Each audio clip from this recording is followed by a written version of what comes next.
Hello everyone.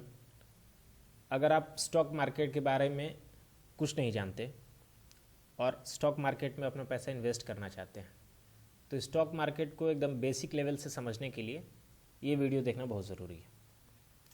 इस video में हम स्टॉक मार्केट में कौन कौन सी एजेंसी इन्वॉल्व है, स्टॉक मार्केट कैसे काम करता है, स्टॉक मार्केट में इन्वेस्टमेंट कैसे की जाती है, ये सभी चीज़ों को हम स्टेप बाय स्टेप देखेंगे, वन बाय वन, धीरे धीरे एग्जाम्पल के थ्रू। तो आइए शुरू करते हैं। मान लीजिए कोई एक कंपनी है जिसका नाम है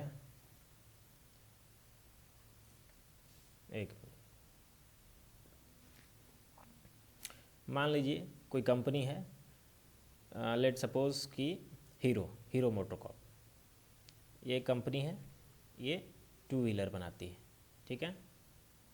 अब इस कंपनी को एक्सपेंड करने के लिए, अपना वर्किंग कैपिटल नीड्स को पूरा करने के लिए फंड्स की रिक्वायरमेंट है। तो ये कंपनी क्या करेगी कि अपने शेयर्स को स्टॉक मार्केट में लिस्ट करेगी। लोग इस कंपनी के शेयर्स को खरीदेंगे, बदले में इनको पैसा मिलेगा और लोगों को क्या मिलेगा, उनको इस कंपनी का शेयर मिलेगा, हिस्सा। तो ये कंपनी जाएगी कहाँ? ये कंपनी जाएगी सेबी के पास। सेबी क्या है? Security and exchange board of India. ये मार्केट का रेगुलेटर है, स्टॉक एक्सचेंज का रेगुलेटर है सेबी। सेबी क्या करेगी?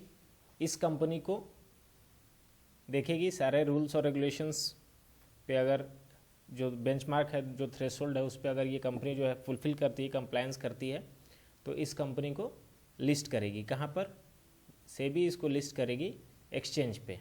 एक्सचेंज कौन कौन से हैं? एनएससी और बीएससी, ठीक है। ये कंपनी एक्सचेंज पे लिस्ट हो गई, ठीक है। यहाँ पे मैं लिख देता हूँ एनएससी बीएससी।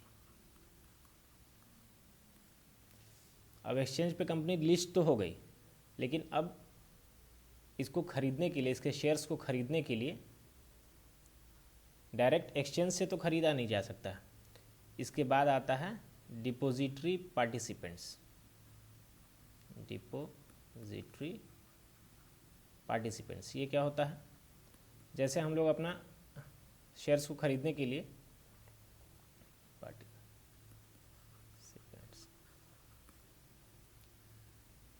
हम लोग को एक ट्रेडिंग अकाउंट या एक डीमैट अकाउंट खुलाना पड़ता है। तो ये जो डीमैट अकाउंट, जो ट्रेडिंग अकाउंट जहाँ पे जो एजेंसी खोलेगी, उसको डिपॉजिटरी पार्टिसिपेंट्स बोलते हैं। जैसे अपस्टॉक्स हो गया, जीरोडा हो गया, ये सब डिपॉजिटरी पार्टिसिपेंट्स, ब्रोकर, ठीक है। ये ट्रेडिंग अकाउंट प्रोवाइड करती है। इसके बाद एक और एजेंसी आती है CDSL। इसका काम क्या है? ये जो शेयर्स हम लोग खरीदते हैं, उन शेयर्स का रिकॉर्ड रखती है डीमैट फॉर्म में, डीमैटेरियलाइज्ड फॉर्म में। तो ये डीमैट अकाउंट को मेंटेन करती है, ठीक है। शेयर्स को जब हमें ख़रीदना है, वो हम कहाँ से खरीदेंगे? वो DP से खरीदेंगे। यहाँ पे मान लीजिए इन्वेस्टर हो गया, किसी को भी पैसा अपना इन्वेस्ट करना है तो उसके पास एक डीमैट अकाउंट और एक ट्रेडिंग अकाउंट होना चाहिए। अब इन्वेस्टर क्या करेगा? इन्वेस्टर के पास एक ट्रेडिंग टर्मिनल होता है, जो डिपॉजिटरी पार्टिसिपेंट्स, जो अपस्टॉक, जीरोडा, एंजल, ये सब जो कंपनीज़ हैं, ये उनको एक प्लेटफॉर्म प्रोवाइड करती है। तो जो इन्वेस्टर है वहाँ पे अकाउंट खुलाता है, उसको एक DP आईडी, एक क्लाइंट आईडी, जो दोनों मिलके होता है बेनिफिशियल ओनर आईडी, BOID, ठीक है। एक BOID प्रोवाइड करती है। अब इन्वेस्टर जो है अपने किसी भी शेयर्स को वहाँ से खरीद सकता है और बेच सकता है, ठीक है। तो ये हो गया पूरा प्रोसेस। अब थोड़ा इसका डिटेल में समझते हैं कि जब कोई इन्वेस्टर पैसा अपना इन्वेस्ट करता है तो ये ऑर्डर प्लेस करता है। ऑर्डर जब प्लेस करेगा तो डिपॉजिटरी पार्टिसिपेंट्स के प्लेटफॉर्म पे वो ऑर्डर प्लेस हुआ, वहाँ पे मल्टीपल इन्वेस्टर्स होते हैं, कोई खरीद रहा है, दूसरा कोई आदमी बेच रहा है, ठीक है।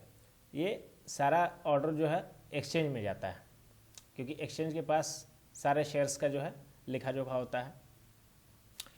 यहाँ पर जो हीरो मोटोकॉर्प जो कंपनी है उसके पास एक बार जो पैसा चला गया सो चला गया।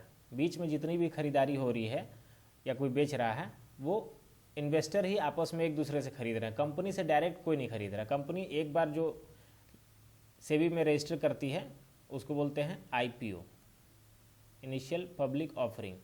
फर्स्ट टाइम कंपनी जब अपना शेयर्स को लिस्ट कराती है एक्सचेंज पे तो वो आईपीओ लेकर आती है, इनिशियल पब्लिक ऑफरिंग। पब्लिक के लिए पहली बार कंपनी जो है अपने शेयर्स को ऑफर करती है, उसको आईपीओ बोलते हैं। तो उस टाइम जो एक बार पैसा आईपीओ में जिस भी इन्वेस्टर्स ने इन्वेस्ट किए वो पैसा सीधा हीरो मोटोकॉर्प के पास चला गया। उसके बाद जितना भी आप खरीदारी करते हैं आप डायरेक्ट कंपनी से नहीं खरीदते हैं, हीरो मोटोकॉर्प से नहीं खरीदते हैं। जो भी इन्वेस्टर है वो दूसरे इन्वेस्टर से खरीदता है, वो इन्वेस्टर फिर दूसरे इन्वेस्टर को बेचता है, डायरेक्ट कंपनी को वो शेयर्स नहीं जाते हैं। तो ये सारा मेंटेन करने का काम करता है एक्सचेंज हमारा, एनएससी और बीएससी। इसका रिकॉर्ड रखता है जो हमारा डीपी है, depository participants, Upstox, Zerodha, Angel, ICICI Securities, Edelweiss, IIFL, बहुत सारी इस तरह की कंपनीज़ हैं। 1500 से 15,000 से ज़्यादा कंपनीज़ हैं डिपॉजिटरी डीपीज़। और अब डीमैट अकाउंट क्या है पहले उसको समझ लेते हैं। अब जब शेयर्स आपने खरीदे तो इसको एक वर्चुअल फॉर्म में रिकॉर्ड मेंटेन किया जाता है, उसी को डीमैट अकाउंट बोलते हैं, जहाँ पे सभी इन्वेस्टर्स के शेयर्स का लिस्ट, क्वांटिटी, प्राइस, कितना पे खरीदे हैं, अभी क्या प्राइस चल रहा है, उसका एक जो है कॉन्ट्रैक्ट होता है वहाँ पे, उसी को डीमैट बोलते हैं। ये सीडीएसएल मेंटेन करता है। डिपॉजिटरी पार्टिसिपेंट्स आपको दो तरह के अकाउंट प्रोवाइड करते हैं, एक होता है ट्रेडिंग अकाउंट और दूसरा होता है डीमैट अकाउंट। तो डीमैट अकाउंट वो है जहाँ पर आप अपने खरीदे हुए शेयर्स का लिस्ट देख सकते हैं, कौन कौन से शेयर्स आपके पोर्टफोलियो में हैं। और ट्रेडिंग अकाउंट वो है जहाँ पे शेयर्स का आप खरीदने और बेचने का जो है ऑर्डर प्लेस करते हैं और शेयर्स की खरीद बिक्री ट्रेडिंग अकाउंट के थ्रू होती है, ठीक है। डीमैट अकाउंट में जो डेटा आपको डिपॉजिटरी पार्टिसिपेंट्स के प्लेटफॉर्म पे दिखेगा वही सेम डेटा आपको सीडीएसएल के प्लेटफॉर्म पे भी दिखेगा, ठीक है। इसको आप सीडीएसएल की वेबसाइट पे जाके लॉगिन आईडी पासवर्ड बना के वहाँ से भी अपना डीमैट अकाउंट में जो भी शेयर्स आपका पड़ा हुआ है उसको आप चेक कर सकते हैं। तो ये सारा प्रोसेस है पूरे एक्सचेंज स्टॉक मार्केट में, ठीक है। अब इसका जो इन्वेस्टमेंट का और भी डिटेल है नेक्स्ट वीडियो में हम लोग जानेंगे। छोटा छोटा वीडियो रखेंगे, ज़्यादा लंबा वीडियो होता है, बोर हो जाता है आदमी देखते देखते। शुरू से इसको देखिए, बार बार देखिए, स्टेप बाय स्टेप इसको समझिए। कहीं कोई समस्या आता है कमेंट्स में लिखिए, फिर उसको मैं क्लियर करने की कोशिश करूँगा। इस वीडियो में इतना ही। Thank you for watching.